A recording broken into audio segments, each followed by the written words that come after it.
Olá, vamos para mais uma aula de matemática. Nossa aula 8. O tema, porcentagem. Isso aqui ainda está dentro do conjunto dos números racionais, ok? Caso vocês não se lembrem, os racionais são todos os números que conseguimos escrever na forma fracionária, sendo numerador e denominador números inteiros, ok? A gente vai aprofundar mais nessa definição matemática nas próximas aulas futuramente. Bom, antes da gente retomar porcentagem propriamente dito, a gente tem que revisar alguns conceitos das últimas aulas, que são números racionais, que eu já comentei. É todo número que eu consigo colocar em forma fracionária, com numerador e denominador inteiros. Também, aqui a gente entra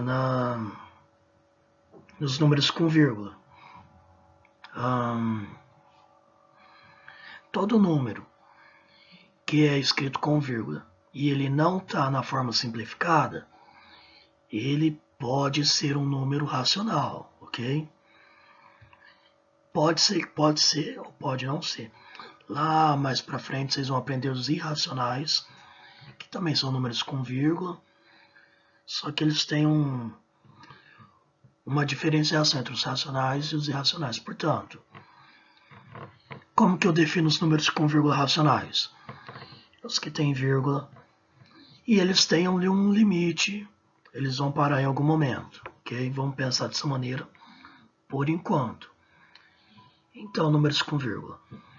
Temos os números na escrita simplificada, que geralmente são números inteiros de ordem muito grande, e os números com vírgula, que são números quebrados, não representam uma quantidade inteira, ok? Representação decimal de um número é a representação com vírgula. Sempre a gente fala a última casa decimal, 2 centésimos, 125 milésimos, 2 inteiros e 4 décimos, ok? E na última aula revisamos frações, que geralmente representam ou uma divisão ou uma parte de um total. Numerador é o número de cima, denominador é o número de baixo. E frações decimais, que são, no caso, toda fração de denominador, seu 10, 100, 1000, 10.000 e assim por diante.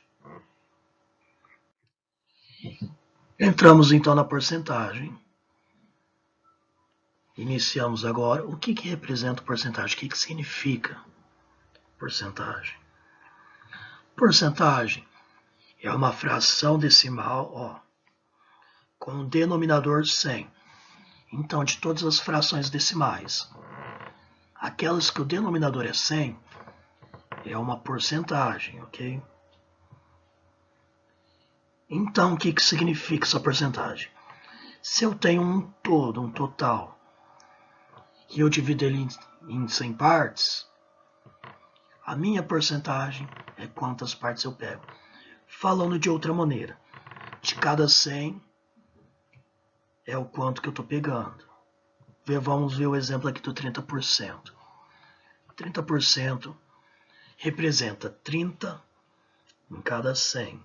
A cada 100, tiro 30. Pode ser representado como 30 sobre 100, forma fracionária, ou 0,30 ou 30 centésimos, forma decimal. A porcentagem ela é muito utilizada em textos, gráficos e tabelas que buscam representar uma quantidade para facilitar uma visão de uma reportagem, alguma coisa do tipo. Então elas são muito utilizadas nesse tipo de conteúdo, textos, gráficos, tabelas. Reportagens usam bastante porcentagem. Época eleitoral, chove de porcentagem. Qual que tem mais quantidade de votos, menos quantidade de votos, e assim por diante. Então, a porcentagem, ela representa uma de 100, divido algo em partes de 100, a porcentagem é quantas eu pego, ok? Bom, vamos analisar esse trecho desse texto brevemente. Quase todo o lixo eletrônico do Brasil é descartado de maneira errada.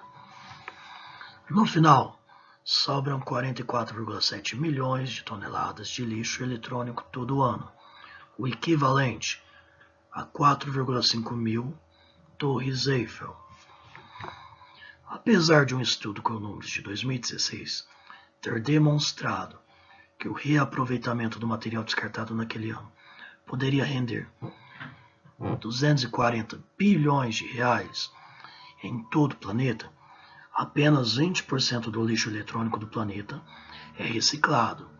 Por aqui, somente 3% são coletados de forma adequada.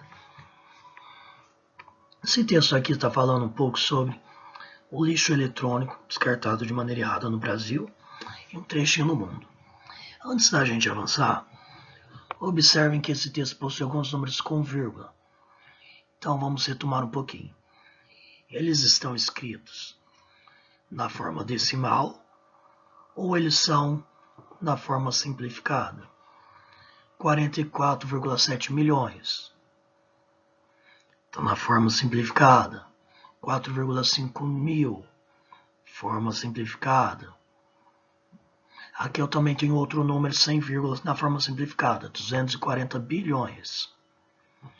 E nós temos também duas porcentagens, 20% e 3%.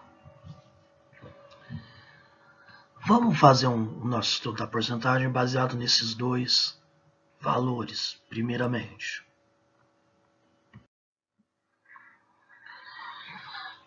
Diferentes representações da porcentagem. Primeiramente, vamos observar esse quadro grande aqui, esse quadrado. Ele é um quadrado separado em 100 pequenos quadradinhos, ou seja, o meu total é 100.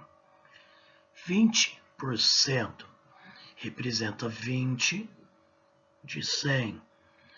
Por isso, eu só tenho 20 quadradinhos pintados de amarelo, que representa 20 de 100, ou 20%.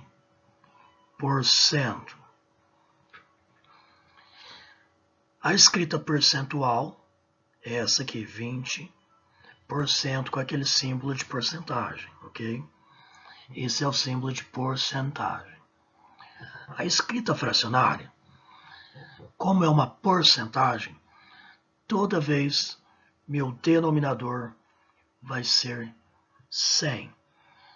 E o número da porcentagem, no caso 20, vai ser o meu numerador. O numerador é o número de cima, denominador, o número de baixo, ok?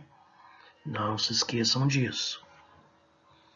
Por último, eu tenho a minha escrita decimal. Lembra na última aula? 2 zeros, 2 casas decimais à direita da vírgula.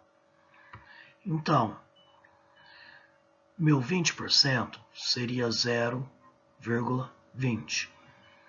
Falando na forma mais correta, 20 centésimos. Essas são as 3 formas que a gente representa uma porcentagem. Escrita percentual, com símbolo de porcentagem. Escrita fracionária, o número da porcentagem no numerador e o denominador sempre vai ser 100, e a escrita decimal vai ser sempre com 2 casas decimais, sempre parando ali no centésimo. A outra porcentagem que nós tínhamos, 3%, observem nosso quadro. De 100 partes, esse quadrado está dividido em 100 partes, de 100 quadradinhos pequenininhos, e eu peguei 3 deles, que representa 3 de 100, é o meu 3%. A escrita percentual, 3%, símbolo de porcentagem. Escrita fracionária, usa o número lá da porcentagem, no caso 3, como numerador, número de cima, denominador, sempre 100. E a escrita decimal, lembra, sempre 2 casas decimais, que eu tenho 3 centésimos, ou 0,03. As 3 formas de escrever uma porcentagem: escrita percentual, escrita fracionária e escrita decimal. Bom, no quadro 3 de cada 100, essa é a porcentagem. Bom, espero que tenham compreendido o que significa a porcentagem, o que ela representa, um pouco de onde que ela é utilizada, as formas de escrever uma porcentagem, são essas 3 formas. Essa foi nossa aula 8. Tenham um bom estudo aí em casa e até a próxima aula.